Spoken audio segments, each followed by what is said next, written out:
अपने कमरे में बैठकर पढ़ रहा था कि उसे निर्मल जी के अपने कमरे में बैठकर किसी से फ़ोन पर बातें करने की आवाज़ आई। तो वह उत्सुकता से उठकर उनके कमरे के बाहर जाकर एक तरफ खड़ा हो गया और उनकी बातें सुनने लगा। निर्मल जी अपने स्कूल के चपरासी से बात कर रहे थे। सारा सामान तुमने चेक कर लिया ना? कुछ छूटा तो नहीं? 15 अगस्त को स्कूल में जितने भी गाने होने वाले हैं उनके लिए क्या क्या प्रॉप्स चाहिए, इस बात के बारे में एक बार सपना मैडम से पूछ लो। कहीं ऐसा ना हो कि बाद में फिर भाग दौड़ करनी पड़ जाए, वरना प्रिंसिपल सर बहुत गुस्सा करेंगे। अच्छा, बात हो गई है? तो फिर ठीक है। हाँ सही है। एक काम करना, 11th क्लास के बगल वाला जो कमरा खाली है उसमें सारा सामान रखवा देना। हाँ, इसीलिए तो कह रहा हूँ कि जगह ज़्यादा मिल जाएगी तो आराम से रख जाएंगे सारे प्रॉप्स। और ध्यान से कल सभी बच्चों को कह देना कि कोई भी उस कमरे में ना जाए, क्योंकि बच्चे शैतान होते हैं। कहीं कुछ टूट फूट गया तो नुकसान हो जाएगा। हाँ ठीक है, कहकर उन्होंने फ़ोन रख दिया और अपने काम में लग गए। सौरभ भी अपने कमरे में आ गया।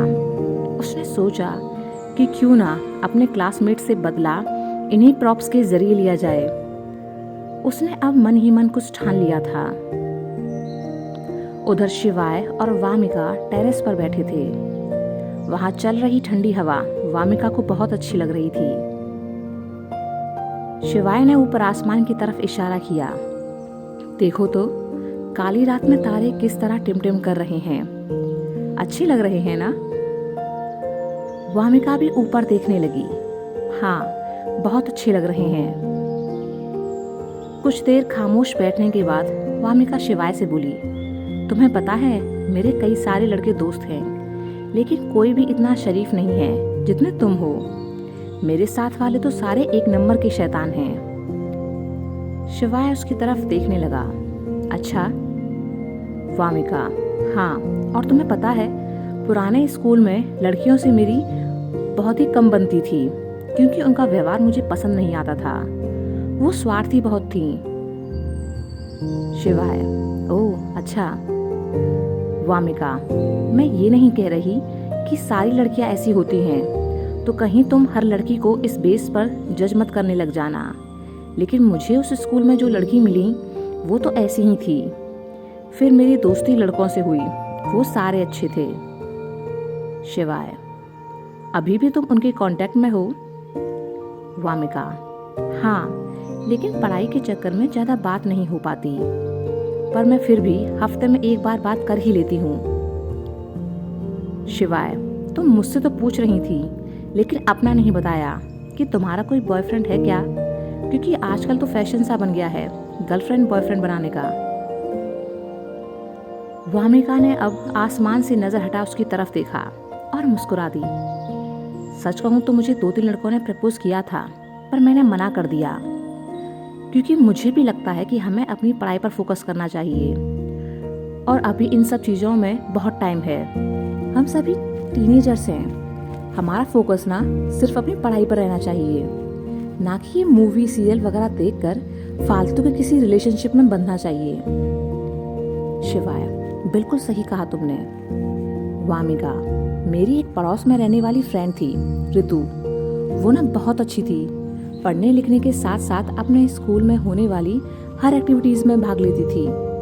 लेकिन 9वीं क्लास में उसने भी अपने स्कूल की 11वीं क्लास के लड़के को बॉयफ्रेंड बना लिया, आजकल के फैशन को देखते हुए। शिवाय, उसके बाद क्या हुआ?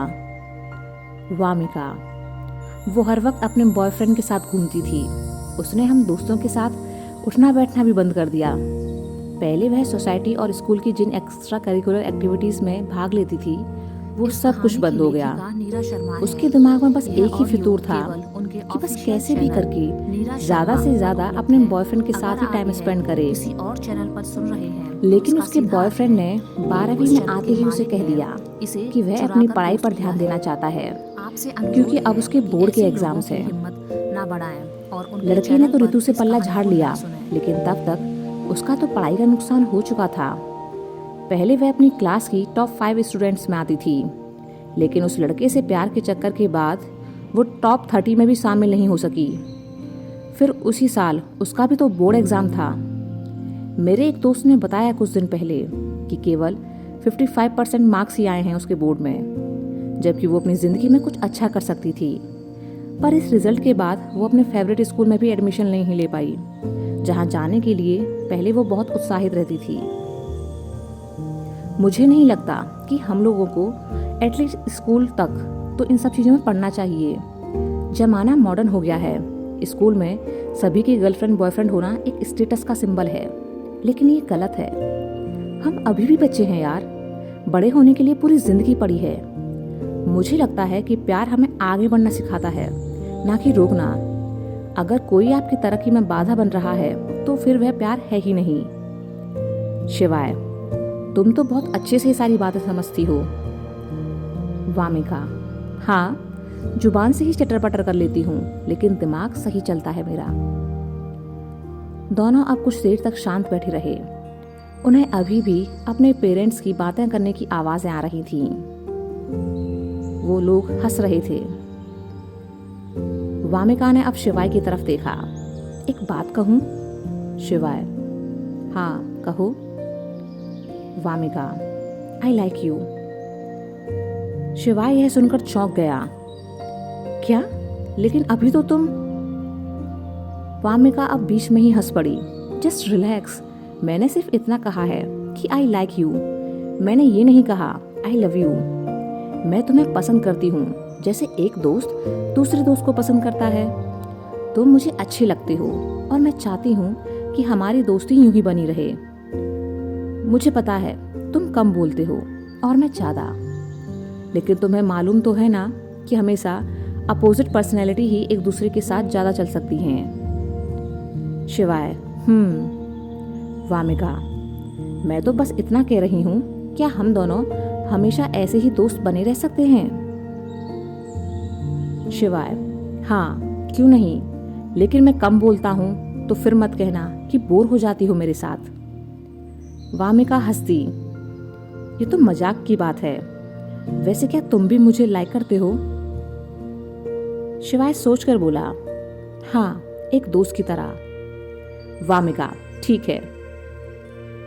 शिवाय के दिमाग में अचानक से कुछ आया और बोला, देखो, मैं भी इस झमेले में नहीं फंसना चाहता और ना ही तुम। इसलिए मैं अभी और साफ कह रहा हूँ कि हम दोनों हमेशा दोस्त रहेंगे, उससे आगे कुछ नहीं। हम इस फालतू चीज में कभी नहीं पड़ेंगे।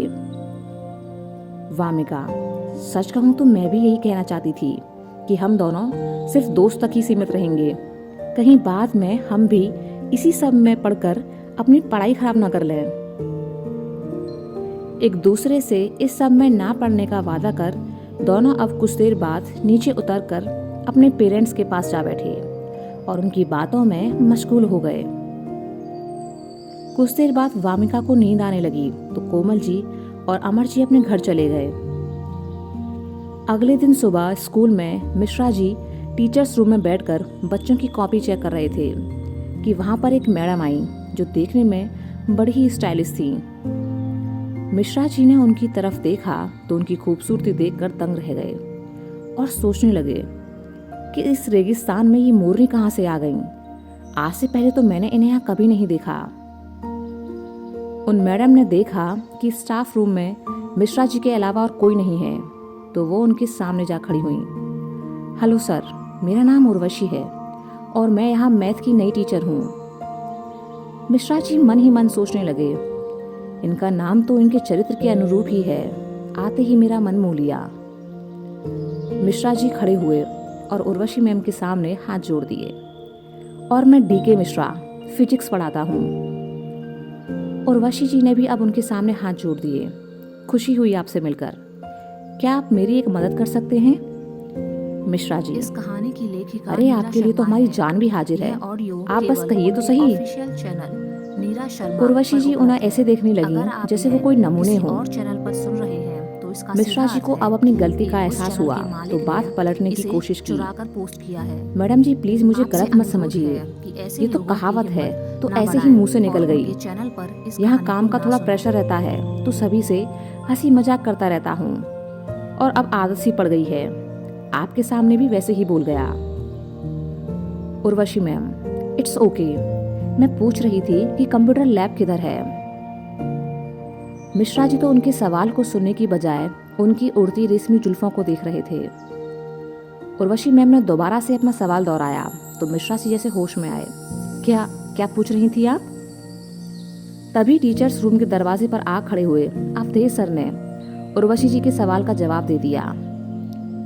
आप सामने से लेफ्ट जाएंगी तो वहां है। उर्वशी मैम ने उनकी तरफ देखा और थैंक यू बोलकर टीचर्स रूम से बाहर निकल गईं।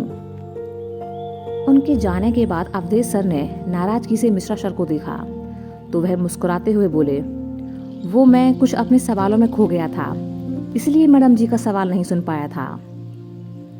अवधेश जी उनकी किसी बात का जवाब दिए बिना अपनी कुर्सी पर आकर बैठ गए और बुक खोलने लगे। मिश्रा जी ने उनका ध्यान अपनी बुक में पाकर अपनी जेब से चिपके से कंघी निकाली और अपने बालों को कॉम्ब करके बोले, मैं अभी आता हूँ सर। अवधेश जी, हाँ तो जाइए ना, रोका किसने है।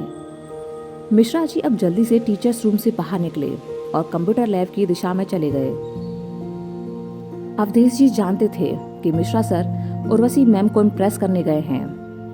वह मुंह बनाते हुए बड़बड़ाने लगे, जिन लोगों में खुद संस्कार नहीं है पता नहीं वो कैसे बच्चों को संस्कार देंगे। दूसरे पीरियड में पानी पीने के बहाने से बाहर निकला सौरभ अपनी क्लास के बगल वाले खाली कमरे के अंदर रखे जा रहे सामान को देख रहा था, जिसमें राजस्थानी गीत के लिए सुंदर मटके, पूजा की थालियां वगैरह सामान रखा जा रहा था। वह उस कमरे के अंदर जाने को हुआ कि चपरासी ने उसे अंदर घुसने से मना कर दिया।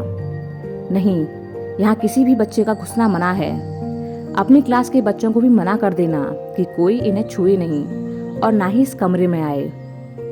यह कहकर चपरासी कमरे के दरवाजे की कुंडी लगाकर उसे बंद कर चला गया।